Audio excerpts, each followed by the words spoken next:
2021, 21 especialistas que pensam o Estado do Rio de Janeiro para falar para a gente o que a gente precisa ter como perspectiva num ano que se inicia com vários desafios. Né? A gente ainda está na pandemia, provavelmente quando isso estiver no ar, isso não vai ter passado, mas a gente tem muitas coisas a fazer. E por isso mesmo que é tão importante essa reflexão conjunta. Eu estou aqui com o João Casale, que é do Sistema B, e vai falar para a gente um pouquinho sobre o diagnóstico, que desafios, na verdade, surgiram aí no nosso horizonte, né, de Estado do Rio de Janeiro, de cidade do Rio de Janeiro, diante da perspectiva da instituição que ele atua, né, e trabalha, e o que a gente pode pensar juntos em fazer, em organizar aí para 2021. Oi, João, tudo bem? Olá, Geisa. Bom dia, tudo ótimo. Super obrigado pelo convite, um prazer estar aqui. É muito importante para a gente a parceria do Fórum, da LERJ, e desde esses últimos 2 anos, principalmente, a gente tem construído bastante, co-criado bastante soluções aí para o território do Rio de Janeiro, então é um prazer continuar nessa caminhada. João, que diagnóstico você faria desse momento assim que o Estado do Rio de Janeiro mergulhou, né, durante a pandemia, e que desafios também a pandemia traz para o cenário econômico, né, e para o que a gente precisa direcionar para negócios que nascem numa nova perspectiva, em que o lucro é menos importante do que a solução dos problemas que aquele negócio pode gerar? É importante dar um contexto também, né? O Estado do Rio, ele não está sozinho, né, nessa agenda. Na verdade, o modelo predominante econômico, ele prevalece no Brasil, prevalece no Estado do Rio, prevalece no mundo inteiro. E principalmente agora que está muito claro, depois da pandemia, com a aceleração digital, que a gente vive num mundo globalizado, e que nós aqui, através do Zoom, né, numa call, a gente pode estar o tempo inteiro dialogando com outros territórios do mundo inteiro. É importante a gente sempre comparar o que está acontecendo em cada um dos lugares e não só isso, acho que é importante lembrar o contexto do ente público do Estado do Rio de Janeiro, né, diante de um país que tem 27 estados, diante de um território que tem 92 municípios, né? Então, entender o Estado do Rio, a importância desse agente do Estado do Rio, agente econômico, no diálogo com todas essas instituições, né, do poder público e, obviamente, com todas as outras instituições de mercado e da sociedade civil. Então, o Estado do Rio de Janeiro não está sozinho. É muito importante a gente caminhar junto e criar soluções em conjunto, né? Bom, o nosso modelo econômico, que bebe dessa fonte, né, do PIB, que bebe dessa fonte do crescimento a qualquer custo e bebe dessa fonte do business as usual, ou, né, negócios, a primazia do lucro para beneficiar acionistas em detrimento de todos os outros atores, né, da cadeia, como funcionários, como fornecedores, como consumidores e até o próprio governo e o meio ambiente, já está claro para todo mundo que esse modelo não funciona, né? A gente está diante de mais uma crise econômica. Uma crise que a gente viu muito forte, né, que começou em 2008 e nos atingiu, né, nos trazendo a recessão 2 anos depois. E, mais uma vez, agora a gente vai ter uma crise econômica que vai se acentuar no ano que vem, porque a gente ainda está em meio a uma pandemia que não temos certeza ainda sobre qual é o dia que essa vacina chega, né? Chega no sentido de conseguir realmente fornecer para toda a população, então conter essa crise de saúde pública, digamos assim, que certamente vai ter a sua consequência de recessão econômica. O Banco Mundial, por exemplo, eu não tenho os dados específicos do território do Rio, mas o Banco Mundial já fez um estudo prevendo uma recessão para o ano que vem de 5,4% globalmente. Isso olhando para o PIB. Bom, eu acho que eu posso antecipar que eu não sou nem um pouco favorável a esse indicador para a gente analisar a nossa economia. Eu acredito que ele seja muito restritivo, né? Ele, desde o fim da Segunda Guerra Mundial, a gente continua usando o PIB como indicador que, na verdade, mede financeiramente bens e serviços e o total disso ao longo do ano.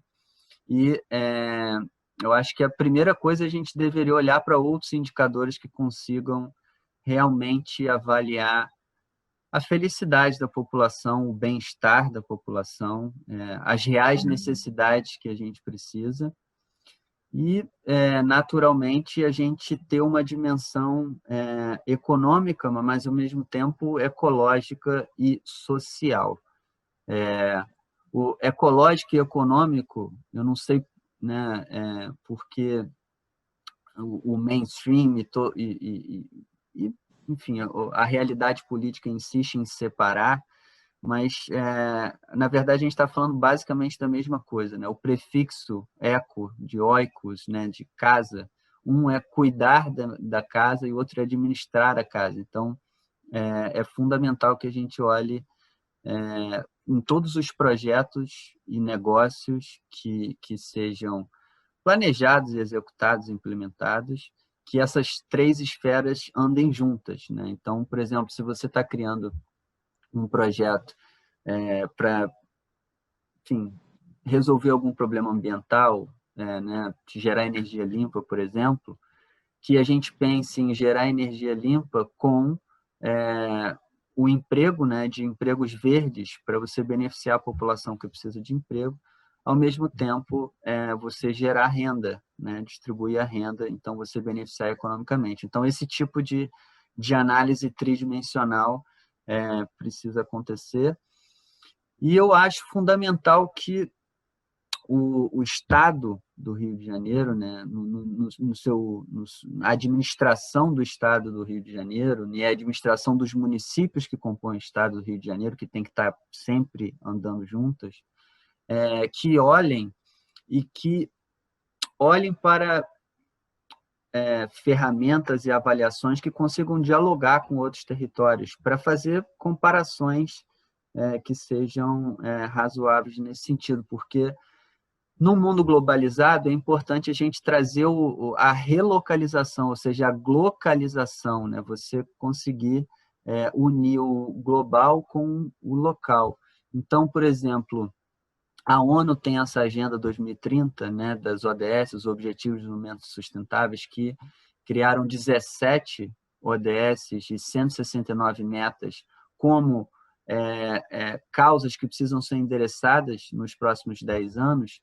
E essa é a nova linguagem mundial para tratar sobre questões econômicas, sociais e ambientais. Então, é fundamental que o Estado do Rio consiga olhar para essas 17 ODSs e entendendo o que ele pode endereçar no território do Rio de Janeiro e, mais ainda, agora, compondo essa nova ferramenta que também está sendo muito utilizada, especialmente no âmbito privado, o ESG ou ASG, né, que é Ambiental, Social e Governança, que essas três esferas, junto com a governança, consigam também andar juntas. E governança, a gente está falando basicamente de questões de lei de proteção de dados, questões de anticorrupção, cláusulas de anticorrupção. Então, não dá para olhar só uma parte, né? A gente tem que olhar para o todo. Nesse caso, as empresas, né, têm virado também, têm sido exigidas por parte dos consumidores também de assumir essa posição, né? Quer dizer, não é só uma demanda, não é só não é voluntário isso apenas, quer dizer, tem uma questão de mercado aí por trás, de consumidores mais conscientes, que olham não só o rótulo, mas também posições e atitudes tomadas pelas empresas.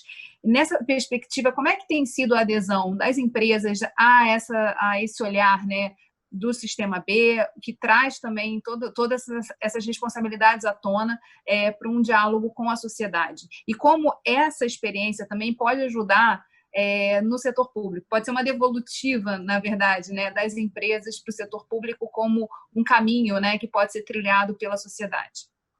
Sim.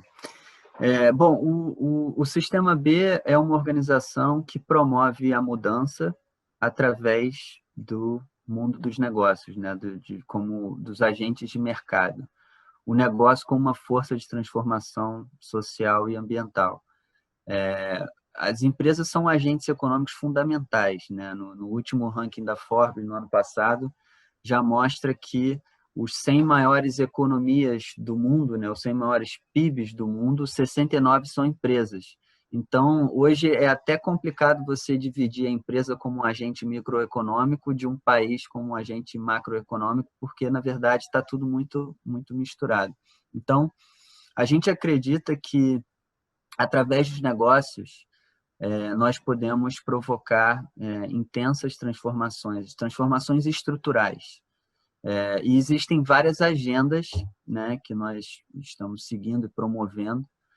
E, nesse momento, o foco, sem dúvida alguma, é uma agenda de baixo carbono, né? Nós temos aí dados científicos razoáveis e comprovados, e evidências que demonstram que a gente precisa diminuir as nossas emissões de gases de efeito estufa, ou seja, diminuir a nossa atividade de carbono, para que a gente consiga chegar a 1,5 até 2030. E isso não é uma agenda muito fácil. E a verdade é que os grandes maiores poluidores do mundo vêm através de indústrias, vêm através, né, de desmatamento, de agricultura. Então, é muito importante que a gente consiga apoiar os negócios a fazer uma transição para uma economia de baixo carbono, para uma economia que tenham empresas como agentes econômicos que resolvam problemas sociais e ambientais. Então, que eles olhem para isso, para essas soluções, antes de pensar em lucro. O lucro é uma consequência super importante, né? Todas as empresas têm fins lucrativos, mas é importante olhar para essas três esferas juntas. Então, isso no ponto de vista ambiental, o carbono é a nossa grande agenda, e no ponto de vista social, o fim das desigualdades, né? Então, agora a gente lançou esse ano, em parceria com o IDBR, uma campanha de antirracismo, para a gente, de fato, conseguir endereçar aqui no Brasil um problema estrutural. Então, essas são duas das agendas que nós estamos priorizando nesse momento, sem deixar de lado todas as outras relacionadas a meio ambiente e social. Em relação a Rio de Janeiro e como a cidade, e as cidades, na verdade, né? Porque quando a gente fala de Rio, é impossível não considerar a região metropolitana como um todo, já devido à própria conexão, né, que existe com o trabalho, com o emprego, com oportunidades da região metropolitana com a capital. Então, pensando sobre a perspectiva das cidades, de que forma elas podem se conectar com essas agendas que hoje o Sistema B prioriza, e como isso pode ser trabalhado também no nível da administração pública, que é também um nível de geração de mudanças, né? Quer dizer, de experimentação de mudanças que estão acontecendo na sociedade ou que devem endereçar justamente as mudanças da sociedade.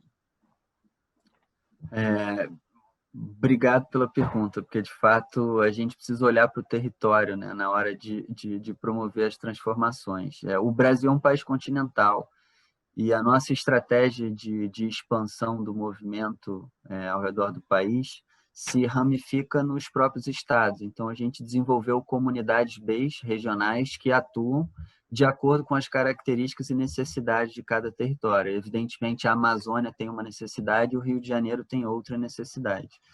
E o Rio de Janeiro sempre foi um ambiente muito fértil para a gente. Inclusive, o Rio teve a primeira comunidade B, né, do mundo a ser desenvolvida, e o primeiro programa de cidades mais B, que hoje já está em quase 10 cidades ao redor do mundo e está crescendo cada vez mais, onde a gente começou em 2016 com o lançamento da primeira edição do Rio Mais B. E o que é o Rio Mais B?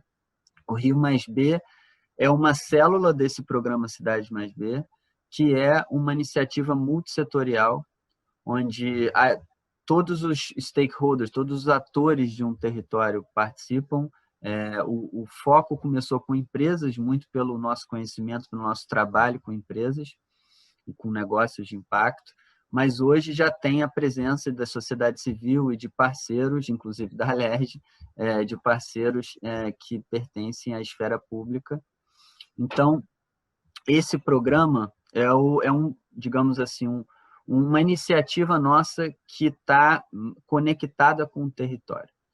Então, no Rio de Janeiro, desde 2016, e agora a gente está lançando a segunda edição, inclusive no final do ano, no mês que vem, do Rio Mais B, que conta com um laboratório de transição para apoiar empresas que precisam entender melhor o que é esse universo de impacto, entender como que elas podem incorporar melhores práticas nos seus negócios, entender o que está acontecendo de boas coisas, né, aqui no Rio, no Brasil e no mundo, mas também existe uma vertical muito importante do trabalho, que a gente certamente vai contar com a parceria da Alerj, do Fórum e de vários outros, que é sobre o papel de políticas públicas, né, da regulamentação dessa mudança. A gente sabe que as regras do jogo precisam ser mudadas, porque as regras do jogo que a gente dança, digamos que seja uma dança, elas foram feitas há um tempo atrás com base em modelos, né, da economia clássica, em modelos da primazia dos acionistas e tudo mais. Então, a gente precisa desse dinamismo, dessas alterações. E agora, ano passado, né, que o marco regulatório dos negócios de impacto conseguiu ser aprovado no estado do Rio de Janeiro, a gente tem a expectativa de, através desse comitê que está sendo formado, a gente conseguir, de fato, co-criar mudanças com os agentes do território para conseguir regulamentar e mudar algumas dessas regras do jogo aqui para o estado do Rio de Janeiro. E isso implica em várias dimensões, desde incentivos tributários até novas leis de licitação pública, até benefícios para empresas que mensuram e reportam o seu triplo impacto positivo, até, quem sabe, a gente conseguir aprovar, que isso precisa ser em âmbito nacional primeiro, mas que inclusive existe já um anteprojeto de lei rodando ali no Ministério da Economia, mas também temos interesse em trazer aqui para o Rio, no âmbito da junta comercial, a possibilidade de criar a lei de benefício, que é um modelo, né, uma qualificação de um modelo legal de uma empresa que já começou em alguns estados dos Estados Unidos, a Itália aprovou, aqui na América Latina, Colômbia, Equador, também já aprovaram, isso está avançando em vários dos outros países, inclusive no Brasil, que é uma possibilidade de uma empresa conseguir se registrar na junta comercial, assim como ela tem a opção de dizer que ela é uma microempresa, ou seja, ME, né, limitada a ME, ou que ela é uma pequena empresa, ela tem a possibilidade de se qualificar como B, ou seja, como de benefício. Então, no caso, a empresa que eu sou sócio fundador, por exemplo, a Iônica, que é uma empresa limitada, ela seria Iônica Limitada B. O que significa isso? Significa que dentro da certidão da empresa, ou seja, né, a nossa identidade ali no contrato social ou no estatuto social, no caso de sociedades anônimas, você vai cumprir alguns requisitos de mensuração de triplo impacto positivo, de reporte, né, para você estar reportando e mostrando com evidências as boas práticas que você está fazendo ou não. Então, isso, além de ter um caráter energético e educacional muito importante, né? Porque com essa regulamentação você está trazendo mais e mais pessoas, né, para dentro dessas discussões e ampliando essas possibilidades, você inibe o que é o greenwashing, ou seja, você dificilmente vai conseguir dizer que é consciente se você não comprovar que é consciente, né? Então, a importância de uma mensuração para isso. E você vai ter que atender também condições de governança, de ética. Então, assim, isso é algo muito bonito, porque o empresário tem a opção de ir num caminho do meio. Ele não precisa abrir uma organização sem fins lucrativos, ele também não precisa ir e ter um negócio tradicional só pensando no lucro. Ele pode abrir uma empresa que resolva um problema social ou que resolva um problema ambiental, mas que e desde o início, né? Desde o início da empresa. Então, a gente acredita que em breve essa agenda vai conseguir ser incorporada aqui no território do Rio de Janeiro também. João, na sua fala fica muito evidente assim, essa conexão que existe mundial. Quer dizer, essa não é uma agenda específica que o Rio de Janeiro leve, ela tem alguns pioneirismos que são importantes de serem registrados para que as pessoas conheçam e tenham essa consciência, mas também é algo que a gente está dialogando com vários outros países, com vários movimentos que estão acontecendo ao mesmo tempo.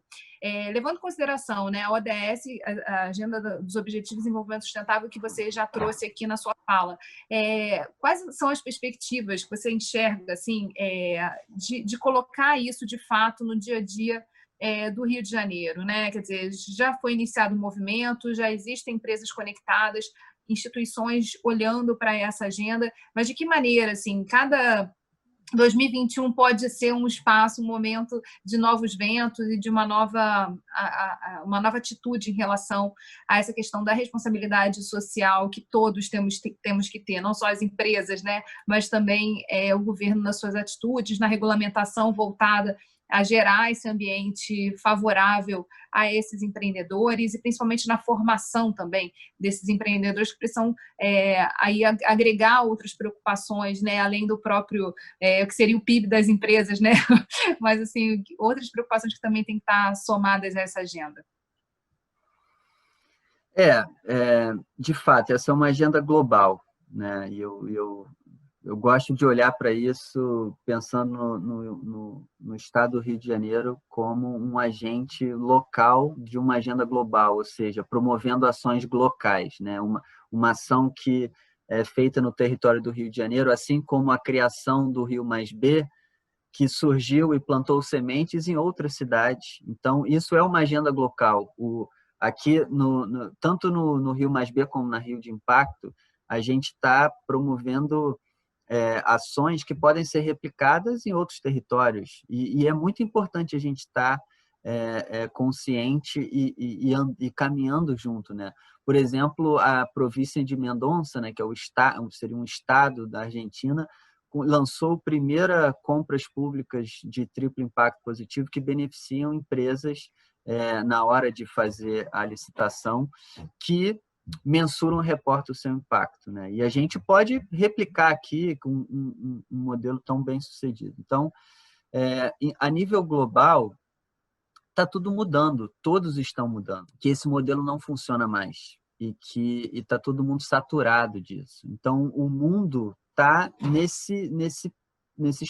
atingiu esses pontos de acupuntura e essa agenda do novo capitalismo ou das novas economias, a gente pode trazer tantos nomes interessantes para chamar isso, mas o que importa é a essência do que está por dentro disso, né? No sistema B e no movimento B em geral, existe uma teoria de mudança, né, do movimento que caminha em direção a desenvolver um capitalismo dos stakeholders, o capitalismo dos atores, não o capitalismo dos acionistas, mas um capitalismo que beneficia aos funcionários, que beneficia ao consumidor, que beneficia aos fornecedores, beneficia ao meio ambiente e não simplesmente a primazia, né, dos acionistas. Então, nós estamos muito próximos da ONU e dessa agenda, né? Existe uma parceria global com o Pacto Global, que é a entidade da ONU, né? O braço da ONU que trabalha junto com empresas e que desenhou os ODS depois dos ODMs, né? Dos Objetivos de Desenvolvimento do Milênio. Inclusive, em parceria, nós lançamos uma ferramenta de mensuração que chama SDG Action Manager, o ODS, Ações ODS, que foi lançada agora em janeiro. Ela é gratuita, ela tem aproximadamente 400 perguntas e ela conversa com a ferramenta de avaliação de impacto B que a gente utiliza para fazer certificação das empresas, né? Para empresas que obtêm os pontos necessários para se tornarem empresas B. E isso é muito importante, porque isso traz uma linguagem comum, né? Então, uma empresa que é uma empresa B, e ela responde às questões das ODSs, isso vai ficar evidente para o mundo inteiro, para uma empresa do mesmo setor que queira fazer um benchmarking lá na Suécia, ou na África, ou na Austrália. Isso a gente vai criando e vai subindo o nível, a barra, né, do que é a mensuração de impacto e o que um negócio de impacto precisa ser, né? E aí a gente não volta mais para trás, digamos assim, não tem retrocesso nem ambiental nem social nesse sentido. Então, só reforçando a ideia de que essa agenda local é fundamental, né? A gente precisa andar junto com cidades, com estados e com países e com nações, porque nós vivemos no mesmo planeta. Somos aqui 7,5 bilhões de pessoas que estão bebendo os mesmos recursos. Essa aqui que é a nossa casa e é muito importante a gente, claro, preservar o nosso DNA cultural, né, carioca, fluminense, daqui do território de Janeiro, mas sabendo que a gente está aqui andando como humanidade para enfrentar esse desafio e transformar esse modelo para que, de fato, eles comecem a atender às necessidades, né, e traga bem-estar para todo mundo. João, muito obrigada pela sua participação, por ter aceitado o convite de contribuir aqui com a reflexão desses 21 especialistas para a gente pensar 2021 e também o século 21, né? Dizem outros especialistas que analisam esse momento de pandemia que a gente finalmente entrou pela dor no século 21 com as mudanças que estavam previstas aí no horizonte, mas que só aconteceram empurradas pela pandemia. Então, muito obrigada por ter participado aqui do nosso encontro. O prazer é todo meu, Geisa, e vamos juntos.